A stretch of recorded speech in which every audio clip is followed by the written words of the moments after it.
Hola amigos y seguidores de Jandimo. Hoy vengo a traerles el video de la noticia Vicky Dávila. Gustavo Petro le está dando órdenes a su fiscal de bolsillo para que frene el proceso de su hijo. La precandidata a la presidencia cuestionó los ataques del mandatario a la fiscal que lleva el caso de Nicolás Petro. La precandidata a la presidencia, Vicky Dávila, le respondió al presidente Gustavo Petro sobre los señalamientos que hizo contra la fiscal que lleva el caso de su hijo, Lucy Laborde, a quien señaló, sin pruebas, de estar actuando en medio de ese proceso a favor de los intereses de la oposición. Gustavo Francisco Petro, tarde o temprano se comprobará que lo que usted dice sobre mí en el caso de su hijo es otra mentira. Yo jamás actuaría como usted o como cualquiera de sus secuaces. Yo no tengo pasado ni presente delincuencial, afirmó Dávila. La precandidata compartió videos de las declaraciones que dio Nicolás Petro ante la justicia, comparecencia en la que aceptó el uso irregular de los recursos de la campaña a la presidencia de su padre durante 2022. En el material divulgado por Dávila, que había sido revelado como parte de su trabajo periodístico, el primogénito del jefe de Estado detalla el uso irregular de los recursos del pacto histórico para la consulta presidencial de la izquierda, las elecciones legislativas y presidenciales de ese año que dejaron a su padre como presidente de la República. En ese material audiovisual, el mismo Nicolás Petro acepta que Euclides Torres financió la campaña del pacto histórico y detalla que el senador Pedro Flores tenía conocimiento del origen de los fondos que le permitió a ese sector político hacer eventos durante 2022. Pese a las pruebas, el jefe de Estado está señalando a la fiscal del caso por supuestas actuaciones irregulares. Dije que no hablaría sobre el caso de mi hijo, pero no puedo callar cuando veo que una fiscal del caso ha convertido el proceso en un festín de la oposición. Quieren cárcel para mi hijo, así sus conductas no se ajusten a los delitos que se le imputan, quieren vengarse con mi hijo del carcelazo y condena de Uribe. Quieren condenarlo porque desean condenarme, escribió Petro en su cuenta de X. El mandatario señaló a la fiscal Laborde de estar vinculada con la precandidata a la presidencia del Movimiento Valientes y opinó lo siguiente: quieren condenar a mi hijo para condenar a su padre y para que el pueblo de nuevo adormezca. Dávila increpó a Petro cuestionando cómo consiguió que Nicolás Petro dejara de colaborar con la justicia, a pesar de que ya había confesado sus actuaciones ante los fiscales. La precandidata también le preguntó al mandatario qué hizo cuando Dey Vázquez le contó los detalles de las movidas que había hecho su hijo con los dineros de la campaña. Le está dando órdenes a su fiscal de bolsillo para que frene el proceso de su hijo. Después de sacar al fiscal Mario Burgos del caso de su hijo, la fiscal Lucy Laborde tampoco le sirve, aseveró Dávila. El presidente Petro aseguró que no interfiere en el proceso de su hijo. Presidente Petro dice que hoy interpondrán una denuncia en su contra en Estados Unidos. A deportas de su último discurso ante la ONU, el mandatario llama a sus seguidores a respaldarlo si llegara a tener problemas por esa demanda. Por medio de sus redes sociales, el presidente Gustavo Petro advirtió que este martes 23 de septiembre, varios opositores a su gobierno interpondrán una demanda en su contra ante la justicia de Estados Unidos, hecho que se hará a deportas de su última intervención ante Naciones Unidas. Como había ya dicho y a mansalva, el Hidalgo y sus aliados golpistas ponen una demanda contra mí, en los Estados Unidos, afirmó. Además, el mandatario llamó a sus seguidores a que lo respalden si llegara a tener algún problema por esa demanda. Le solicitó al pueblo colombiano si llegaran a cometer semejante villanía, y tuviera problemas, no dudar en alzarse. Igualmente indicó que, no se debe permitir la tiranía. Los deseos de los corruptos y asesinos del pueblo no se impondrán. Por otra parte, manifestó que si regresa al país sin inconvenientes, entonces espera que los ciudadanos en Ibagué acudan a la agenda que adelantará luego el próximo 27 de septiembre. Si no pasa nada que lamentar, vamos a reunirnos en la gran plaza de Murillo, en la ciudad de Ibagué, a demostrar que hay un pueblo que lucha por la democracia, por la dignidad y la independencia nacional, por la vida y por su poder constituyente, dijo. Y agregó, que todo el Tolima vibre con el boom de mi patria. Nos veremos en Ibagué a preparar la movilización por la democracia y el poder constituyente. Se espera que en las próximas horas se conozcan más detalles de dicha demanda que anunció el mandatario, al igual que los posibles pronunciamientos del grupo de opositores que lidera esa acción judicial.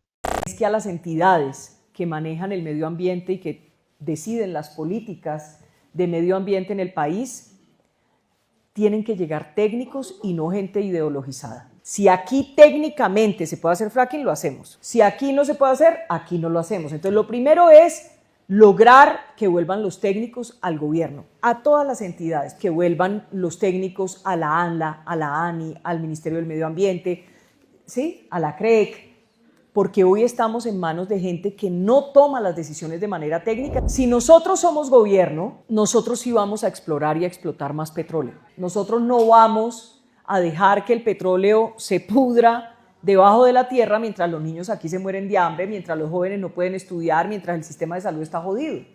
Vamos a tomar todo ese dinero que hay ahí, convertirlo en dinero, todos esos recursos naturales de petróleo. Y nosotros vamos a hacer fracking. Pero entonces hay que hacer un fracking técnico y responsable. No irresponsable, sino irresponsable. Hay muchos colombianos que volvieron, o colombianas que volvieron a cocinar con leña, porque ya no somos sostenibles o autosuficientes en materia de gas. Entonces dejamos el gas por allá debajo o lo buscamos. Lo buscamos, lo vamos a buscar. Movimiento Valientes.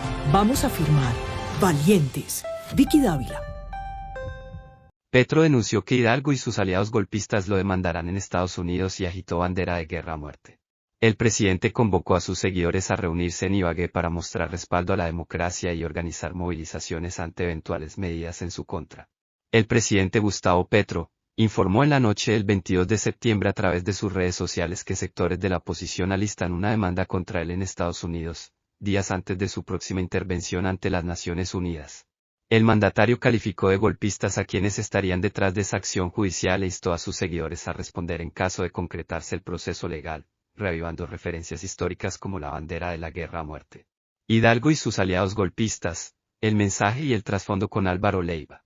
Petro no entregó nombres específicos, aunque en sus publicaciones recurrió a la fórmula Hidalgo y sus aliados golpistas, una expresión que al parecer apunta en tono irónico al excanciller Álvaro Leiva y a dirigentes identificados con la vieja política colombiana. En su mensaje, el jefe de Estado expresó, como había ya dicho y a mansalva, mañana el Hidalgo y sus aliados golpistas me ponen una demanda contra mí en los Estados Unidos. Le solicito al pueblo colombiano si llegaran a cometer semejante villanía, y tuviera problemas, no dudar en alzarse. No se debe permitir la tiranía, los deseos de los corruptos y asesinos del pueblo nos impondrán. Llamado a la movilización en Ibagué. El presidente agregó que si no hubiera novedades graves tras su regreso al país, planea reunirse con sus simpatizantes en la Plaza de Murillo de Ibagué para preparar futuras movilizaciones en defensa de la democracia y el poder constituyente. El presidente enfatizó en su mensaje, si no pasa nada que lamentar, vamos a reunirnos en la Gran Plaza de Murillo, en la ciudad de Ibagué, a demostrar que hay un pueblo que lucha por la democracia, por la dignidad y la independencia nacional, por la vida y por su poder constituyente. Añadió, que todo el Tolima vibre con el boom de mi patria. Nos veremos en Ibagué a preparar la movilización por la democracia y el poder constituyente. Libertad o muerte. Contexto internacional y símbolos de la independencia. Esta advertencia se produce en la víspera de la última comparecencia de Petro en la Asamblea General de la ONU como jefe de Estado, un contexto que eleva la tensión política interna y externa. El presidente complementó sus mensajes en X con la imagen de la portada del libro Hacia la Independencia. De la colonia a la república, derechos, multitudes y revolución, de Ricardo Sánchez Ángel. En esa ilustración figura la bandera de la guerra a muerte, símbolo histórico usado por los independentistas durante la campaña admirable de 1813. La bandera en cuestión, caracterizada por un fondo rojo, un rombo negro y bordes blancos, remite al decreto de Simón Bolívar, quien declaró la intransigencia total ante los realistas españoles en la lucha por la independencia. Según esta referencia, se puede asumir que, el uso simbólico de ese estandarte por parte de Petro insinúa una etapa de confrontación sin conciliación frente a sus adversarios políticos. Antecedentes en el uso del término Hidalgo y nuevas acusaciones. La confrontación entre Gustavo Petro y Álvaro Leiva se profundizó esta semana a raíz de nuevas acusaciones. El presidente respondió en X a los señalamientos del excanciller, quien lo acusó de presuntas adicciones y de haber presentado excusas psiquiátricas cuando fungía como senador. Petro desmintió estas afirmaciones y atribuyó las denuncias a intereses políticos, asegurando que Leiva busca su destitución tras la pérdida de contratos estatales. En su publicación, afirmó, el Hidalgo estafador de gringos y de la extrema derecha y los golpistas, quiere tumbar al presidente porque le quité el negocio en el que metió las manos, y por ello fue suspendido de por vida de la función pública. El mandatario insistió en que los rumores sobre sus ausencias por motivos de salud son, según sus palabras, un chisme promovido por sus adversarios. Pero no es la primera vez que lo llama de esta manera. El mandatario ya había aludido el pasado mes de julio al término Hidalgos para referirse, de forma elíptica, a figuras asociadas con la élite tradicional. En aquella ocasión, acompañó su pronunciamiento con una fotografía de Leiva. Incertidumbre sobre la demanda en Estados Unidos. Aún se desconocen los detalles concretos sobre la eventual demanda que enfrentaría Petro en Estados Unidos, así como el alcance de las acusaciones y los argumentos utilizados por sus opositores. Autoridades advierten que, de proceder el litigio, podría abrirse una controversia diplomática de importancia y añadir presión a la agenda internacional del gobierno colombiano. Aunque persisten las incertidumbres sobre la procedencia legal de la demanda en Estados Unidos, así como el sustento de las acusaciones, el pronunciamiento de Petro refuerza una retórica de polarización en el escenario nacional, al tiempo que enfatiza el papel de la movilización ciudadana como respuesta política. Se espera que en las próximas horas se conozca de manera oficial el contenido de la presunta demanda, si se concreta, y las posturas de los grupos opositores involucrados en la acción judicial. Los ciudadanos que salen a las calles en California, en Nueva York, en Filadelfia, donde se tocó la campana de la libertad, a pesar de los ejércitos que manda Trump contra su propio pueblo para amedrentarlo, a los estados de las ciudadanías libres, en los mismos estados que dejan de estar unidos hoy ante la tiranía. De mal en peor, el presidente de los Estados Unidos no ve que han caído asesinados 1 millón de latinoamericanos entre sí mismos, el mayor porcentaje de ellos compuesto por colombianos, y otro 1 millón morirá de norteamericanos por el fentanilo en 10 años. La cocaína mataba por venenos que le mezclaban 3.000 personas al año en este país. Hoy el fentanilo mata 100.000, 33 veces más. ¿Mejoró Estados Unidos con 50 años de una política absurda? ¿O empeoró y está conduciendo a su sociedad a la muerte dantesca de la droga que mata el cerebro y el pulmón? En esa mortandad de la humanidad, Trump no solo deja que caigan misiles contra los jóvenes en el Caribe, no solo encarcela y encadena migrantes, sino que permite que lancen misiles contra niños, jóvenes, mujeres y viejos en Gaza. Se hace cómplice del genocidio porque es genocidio y hay que gritarlo una y otra vez. Este recinto es testigo mudo y cómplice de un genocidio en el mundo de hoy, cuando creíamos que era solo propiedad de Hitler.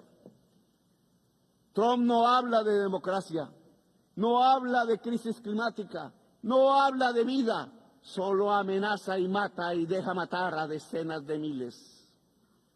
En cambio, en mi gobierno, en Colombia, no hemos aumentado la tasa de homicidio.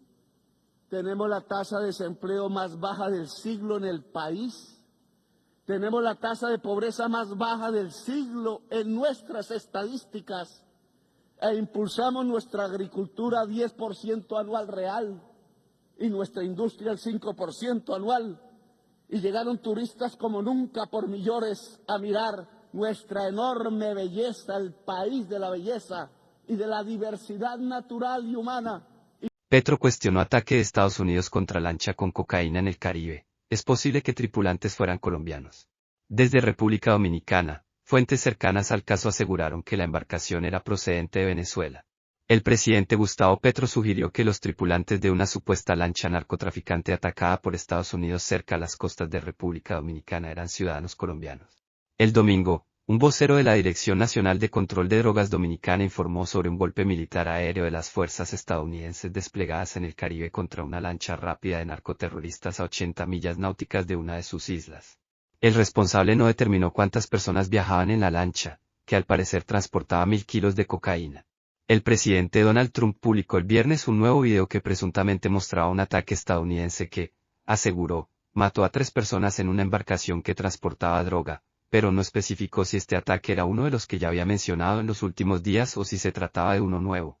El mandatario estadounidense solo dijo que ocurrió en el área de responsabilidad del Comando Sur de Estados Unidos, que incluye América Central y América del Sur, así como el Caribe. Carlos Devers, vocero de la Dirección Nacional de Control de Drogas DNCE, informó el hecho en rueda de prensa junto a una funcionaria de la Embajada de Estados Unidos, quien indicó que se trataba del mismo ataque mencionado por Trump. A raíz de un golpe militar aéreo de los Estados Unidos contra una lancha rápida de narcoterroristas que transportaba aproximadamente 1.000 kilogramos de presunta cocaína, se incautaron 377 paquetes de la sustancia a 80 millas náuticas al sur de Isla Beata, provincia de Pedernales, dijo Evers. Petro, crítico de la presencia de Estados Unidos en el Caribe, aseguró que es posible que los tripulantes fueran colombianos. Esto significa que funcionarios de Estados Unidos y República Dominicana serían culpables de asesinato de ciudadanos colombianos, añadió el mandatario en la red X e invitó a familiares de jóvenes de su país que estén desaparecidos a que denuncien ante las autoridades. Estados Unidos desplegó 8 buques en el Caribe con el argumento de combatir el tráfico de drogas. El mandatario venezolano Nicolás Maduro considera una amenaza esa maniobra y su ministro de Defensa, Vladimir Padrino López, habla de una guerra no declarada. El viernes la canciller de Colombia, Rosa Villavicencio, dijo a la AFP que la presencia militar de Estados Unidos en esa zona es desmesurada y aseguró que nada tiene que ver con la lucha contra el narcotráfico. Una fuente cercana a la investigación en Santo Domingo destacó que el barco atacado provenía sin duda de Venezuela. Esas paquetes que yo vi, esos colores, no los había visto como los de Colombia, porque los del Colombia son una paca diferente. Es un saco como con una raya. Las destruidas tienen muchas rayas, dijo la fuente. Según la información de la DNCD, 60 de los paquetes recuperados estaban totalmente destruidos como parte de la explosión de la embarcación. Estados Unidos es el principal aliado comercial y militar de Colombia, pero desde la llegada al poder de Trump, las relaciones con el gobierno de Petro se han resquebrajado por temas como la migración y los aranceles. La tasa de crecimiento de los cultivos de hoja de coca, que venía de 43% anual en el gobierno de Duque, y lo he bajado en este año a 3%, y no desertificaron a Duque, que tenía un financiador narcotraficante en su campaña, y sí a Petro, porque dice cosas y verdades. Luego, la política antidrogas no es para la salud pública de la sociedad, sino para la política del poder. No quieren que se haga luz en la América Latina y llegue de nuevo la hora de los pueblos. Los jóvenes asesinados con misiles en el Caribe no eran del Tren de Aragua, que nadie quizás conozca aquí su nombre, ni de Hamas. Eran caribeños, posiblemente colombianos, y si fueron colombianos, con el perdón de quienes dominan las Naciones Unidas, debe abrirse proceso penal contra esos funcionarios que son de los Estados Unidos.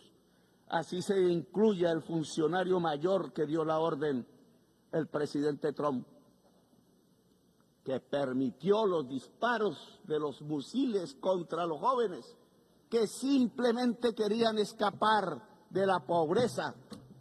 Jóvenes en una lancha, si tuvieran un cargamento ilícito, no eran narcotraficantes, eran simples jóvenes pobres de la América Latina que no tienen otra opción. Los narcotraficantes viven en otra parte y no es en la América Latina.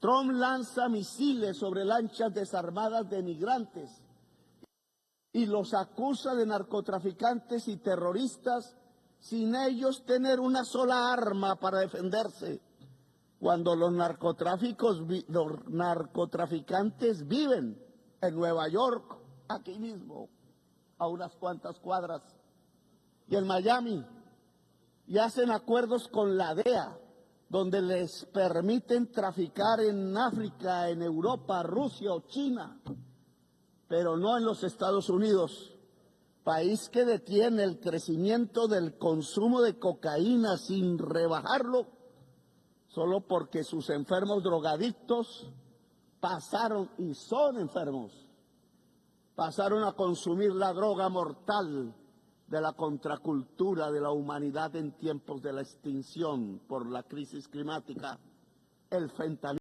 Las acusaciones que rodean al nuevo asesor de comunicaciones de Petro, un embaucador, tiene en las manos al presidente. Germán Trejo llega a los círculos más altos del gobierno para liderar una nueva estrategia de comunicación en medio de denuncias por otros colegas de la región. Germán Trejo, el nuevo asesor de comunicaciones del presidente Gustavo Petro, se encuentra en el ojo del huracán. Estrategas políticos de varios países de Latinoamérica han denunciado haber sido estafados por el consultor de origen mexicano y estadounidense, que hoy lidera la nueva línea de divulgación del Ejecutivo colombiano. De acuerdo con una información adelantada este fin de semana por El Tiempo, Trejo engañó a colegas de países como Venezuela, Ecuador o Colombia, a los que llevó a trabajar en campañas políticas con promesas de pago que nunca llegaron. Su llegada ha sacudido el tablero comunicativo de las entidades colombianas. El asesor fue presentado formalmente por Petro en una reunión sorpresa a inicios de septiembre en la Casa de Nariño. Allí fueron citados los jefes de comunicación de las instituciones del Ejecutivo y el presidente les ordenó radicalizar el discurso y ser más agresivos de cara a los últimos 11 meses de su mandato, con un énfasis en las redes sociales. Fuentes del gobierno citadas por ese diario afirman que fue idea de Trejo que entidades tan técnicas como el Servicio Geológico o Parques Nacionales difundieran los mensajes de Petro en sus alocuciones presidenciales. Desde entonces, decenas de entidades de todos los sectores han apoyado mensajes como el hashtag #se robaron la salud, con la que el Ejecutivo quiso denunciar el supuesto robo de dinero por parte de la nueva EPS. Trejo se presenta como un consultor con una larga experiencia en la comunicación política, de acuerdo con su perfil de LinkedIn. Su empresa Battleground Solutions ha gestionado más de 1.900 campañas en 11 países, ganando el 86,7% de ellas y recaudando más de $196 millones y apoyó las candidaturas demócratas de Barack Obama y Hillary Clinton en Estados Unidos, así como las campañas de otros aspirantes a distintos cargos públicos en países como México, Bolivia, Panamá, Perú, Ecuador y Colombia. Su trayectoria está en entredicho, según algunas personas que han trabajado con él y que han conversado con El País. María Corina Roldán, estratega política venezolana, conoció a Trejo en 2022 y pronto se convirtió en su número 2. Trabajamos en Ecuador y Colombia y no hubo ningún problema, hasta que comenzó el trabajo en Chile, cuenta en una conversación telefónica. Allí, la tarea era conformar 2 partidos políticos que comenzaran a operar para las elecciones municipales de 2024. Un inversionista puso el capital semilla. Trejo separó el dinero en 4 partes, y solo una de ellas la dejó para pagar la renta de los colaboradores y el sueldo para los primeros 3 meses. El resto lo sacó del país, prosigue. El dinero se acabó pronto y, aunque varios colegas ya no podían pagar la renta ni los servicios básicos, Trejo no soltaba el dinero y decía que tenía la cuenta bloqueada. Roldán asegura que perdió unos $70.000 entre el sueldo que dejó de percibir y lo que tuvo que gastar para responderle a las personas que habían contratado para una misión que nunca se completó. Roldán cuenta que renunció a Battleground Solutions a mediados del año pasado. La empresa, que Trejo asegura en LinkedIn que es la segunda consultora política más grande de América Latina, es, para la consultora venezolana, una compañía fantasma. Y lanza una advertencia: un embaucador tiene en sus manos al presidente de un país. Las denuncias también llegan desde Ecuador. El periodista Edison Tanquino da cuenta de que trabajó para la campaña presidencial de Iván Saquicela en las últimas presidenciales, de la que Trejo era asesor. Tengo una agencia de comunicación audiovisual y nos contrataron para hacerle acompañamiento al candidato y su equipo con videos, vallas publicitarias y fotos. Su equipo de 15 personas comenzó el trabajo a mediados de noviembre sin ningún adelanto, con la promesa que en una semana les darían $15.000 de los $45.000 prometidos. Pero pasaban los días y el dinero no llegaba. Cumplimos un mes trabajando gratis y ya no aguantábamos más. Yo amenazo con contar lo ocurrido y el partido nos acaba por dar $1.500. Eso no era nada y tuve que asumir los pagos de toda mi gente, porque la responsabilidad recaía sobre mí. Al final fueron $25.000 los que tuve que sacar de mis ahorros, lamenta Tanquino. El comunicador también pone en duda la trayectoria de Trejo. La cifra de 1.900 campañas es imposible, es como si hubiera ganado una al día durante casi 6 años. Germán Trejo es un estafador a carta cabal. Sentencia. El Tiempo citó las declaraciones de otros consultores políticos que denuncian un modus operandi similar. Trejo los contrata para participar en una campaña política casi siempre en la fase de recaudación de fondos, les promete que les pagará una vez el dinero fluya de manera sostenible y les entrega apenas una fracción de las sumas prometidas. La presidencia de Colombia no se ha pronunciado al respecto, pero los estrategas consultados sostienen que la campaña de la izquierda de cara a las elecciones nacionales de 2026 corre peligro si el presidente mantiene en su equipo cercano a alguien que no sabe hacer nada más que estafar. Gustavo Petro habló sobre el crimen de Bequín y Regio Clown en México: asesinaron nuestra juventud. El presidente de la República, que está en Nueva York, Estados Unidos previo a su participación en la Asamblea de la ONU, envió un mensaje en sus redes sociales frente al hallazgo de los cadáveres de los dos músicos, en Ciudad de México, y acusó a los carteles de estar detrás de estos crímenes. Tras confirmarse el asesinato el lunes 22 de septiembre de Byron Sánchez, más conocido como Bequín, y el de J. Jorge Luis Herrera, llamado Regio Clown, en México, el presidente de la República, Gustavo Petro, se pronunció en sus redes sociales, y lamentó el crimen de los dos connacionales, de los que no se sabía información desde el 16 de septiembre, cuando fueron vistos por última vez en el país norteamericano. En su perfil de X, el primer mandatario se refirió al suceso en el que, según confirmó la Fiscalía Mexicana, los cadáveres de ambos hombres fueron hallados, al parecer con signos de tortura. Los dos, Bequín y Regio Clown, habían ofrecido un concierto el domingo 14 de septiembre en la colonia Polanco, y habían sido vistos por última vez en un gimnasio de la zona, aunque Petro dijo de forma errónea que estaban en Sonora. Asesinaron nuestra juventud en los Estados Unidos de mexicanos. Mafia internacional fortalecida por la estúpida política militar y prohibicionista, llamada guerra contra las drogas, a la que obligan a la humanidad y América Latina. Más jóvenes asesinados por una política antidrogas que no es política antinarcotraficante, expresó el jefe de Estado en su perfil de X, frente a la noticia que sacudió las redes sociales. El clamor de Gustavo Petro por encontrar a Bequín y Regio Clown. Cabe destacar que el jefe de Estado había pedido ayuda a su homóloga, Claudia Sheinbaum, para dar con el paradero de Sánchez y de Herrera, ante los mensajes de desesperación de la familia. Y lo hizo citando un artículo de Infobae Colombia en el que se replicó la información que, en su perfil de Instagram, había publicado su expareja, la también DJ Marcela Reyes, previa autorización de la familia del joven. Le solicito a la presidenta de los Estados Unidos mexicanos, Claudia Sheinbaum, mi amiga y compañera de lucha desde el M-19, y a todo el cuerpo diplomático de Colombia en México, lograr que aparezcan con vida el cantante Byron Sánchez y su coequipero Jorge Herrera, expresó el gobernante el domingo 21 de septiembre, en el que hizo énfasis de cómo las mafias multinacionales estarían detrás de su desaparición. En su mensaje, Petro también había acudido a la colaboración de los ciudadanos de dicho país para dar con el paradero de Bequín y Regio Clown, que finalmente fueron asesinados.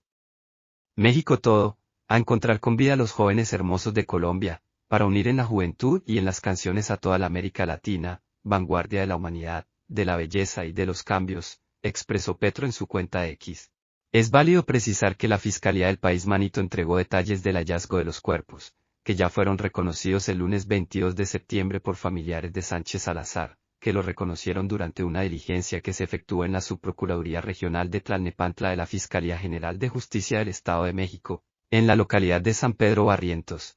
La Fiscalía General de Justicia de la Ciudad de México FGJ-CDMX y la Comisión de Búsqueda de Personas de la capital CBP llevan a cabo labores de búsqueda, localización e investigación relacionadas con el reporte de desaparición de los músicos de origen colombiano, Byron Sánchez Salazar, de 31 años, y Jorge Luis Herrera Lemos, de 35, quienes perdieron contacto con sus familias el 16 de septiembre, dijo el ente. Según se supo, el personal de servicios periciales del ente de investigación llevó a cabo la constatación de los perfiles de los desaparecidos y encontró coincidencias con dos personas fallecidas que fueron localizadas el 17 de septiembre en el municipio de Cocotitlán. Ante estos hechos, la Fiscalía conduce una investigación por homicidio, se expresó en el comunicado emitido por el ente judicial, frente al crimen que estremece al país. Antes de irte, déjame un comentario con tu opinión sobre este tema y recuerda compartir este video para llegar a más personas. No olvides suscribirte a mi canal de YouTube. Hasta la próxima.